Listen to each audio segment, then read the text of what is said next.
An Otis Christmas by Loren Long. An Otis Christmas. It was wintertime on the farm where the friendly little tractor named Otis lived. Snow covered the hills, church bells rang through the cold wintry valley, and Christmas was almost here. Christmas was a festive time on the farm. The farmers strung lights, hung wreaths, and trimmed the annual Christmas tree. Otis loved Christmas, but this one was even more special. One of the horses was expecting a baby foal. Otis could hardly wait to welcome it into their farm family.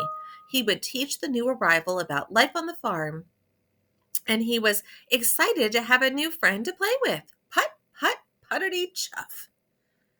On Christmas Eve, the farmer came to the barn and fed the animals their traditional Christmas meal of hot bran mash with chopped apples and brown sugar. Otis delighted in watching them dig in around the trough.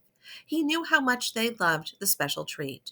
While the animals were eating, the farmer opened his toolbox and brought out a package wrapped with a bow. He opened the package, pulled out a shiny horn, and said, "Merry Christmas, Otis." He bolted the horn onto him, saying, "A special tractor needs a special horn." The farmer wished them all a Merry Christmas, and as he headed back to the farmhouse, he said, "Sleep tight, all. A big snow is heading our way." Otis was so happy, he didn't know what to do. He had never, ever received a Christmas gift before, and he had always wanted a horn like the truck had. As Otis settled into his stall for a good night's sleep, the snow started falling, and he thought this was sure to be the best Christmas ever. Put, put, puttity zzz. But suddenly, Otis woke to the sound of troubled voices. It was the farmer in the horse's stall. The horse was pacing back and forth, breathing heavily and swinging her head up and down. Something was wrong. She stopped, pawed at the ground, and dropped to the floor, rolled over onto her back, and then to her side. Something was very wrong. Then Otis heard the farmer say something that sent chills through his frame. "We need Doc Baker out here tonight, or we'll lose 'em both." The farmer sent one of his helpers to get Doc Baker. As the barn door opened, they saw nothing but white. They were amazed at how much snow had fallen. The truck lunged forward, fishtailed this way and that, and promptly slid down the hill, plunging into a snowdrift. Otis watched as the farmhand spun the tires deeper and deeper into the snow. The truck was clearly going nowhere. But what about Doc? And what about the sick horse? Otis heard the farmer's words again in his head. "We need Doc Baker out here tonight, or we'll lose 'em both." Otis knew where Doc lived. He had been there once, delivering some supplies with the farmer, and he knew a shortcut through the woods. With snow up to his chin, Otis headed out into the cold night to get Doc. Otis plowed through the white woods, put, puttity chuff, over a frozen river, across a deep meadow, and up a snowy hill to the top of a steep cliff. And that's when Otis realized he was lost. He had climbed the wrong hill. Everything looked different covered in snow. There was no time to turn back. Otis aimed his headlights over the cliff, saw where he needed to be, and bravely headed down a dangerous path. The way down was slippery and treacherous. It took all of Otis's courage to keep going. Yet before he knew it, he had reached the bottom and could see the edge of the hollow where Doc Baker lived.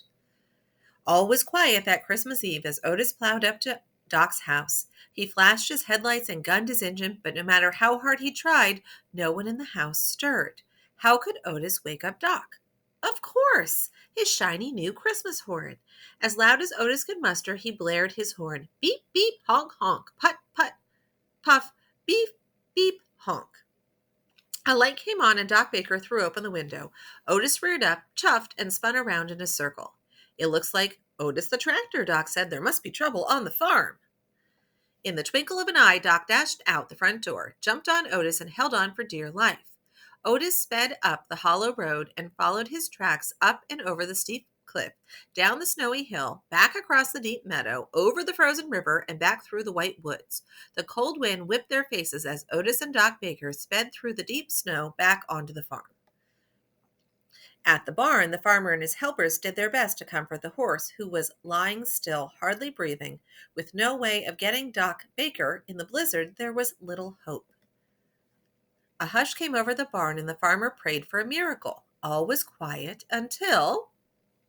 Put, put, beep, beep, honk, honk. The farmhands threw open the door. "It's Otis, and he has Doc with him." They ran out into the snow to help Doc Baker into the barn. The doors closed, and immediately Doc got to work. Otis stayed outside, desperately wanting to see if Doc Baker could save the horse and the little foal. Time passed slowly as Otis chuffed back and forth. It had been a long night, and he was exhausted. Yet he would not rest. He was too worried for his friend the horse. Finally, Otis stopped in his tracks and looked around at the farm, all silent and covered in a blanket of peaceful snow.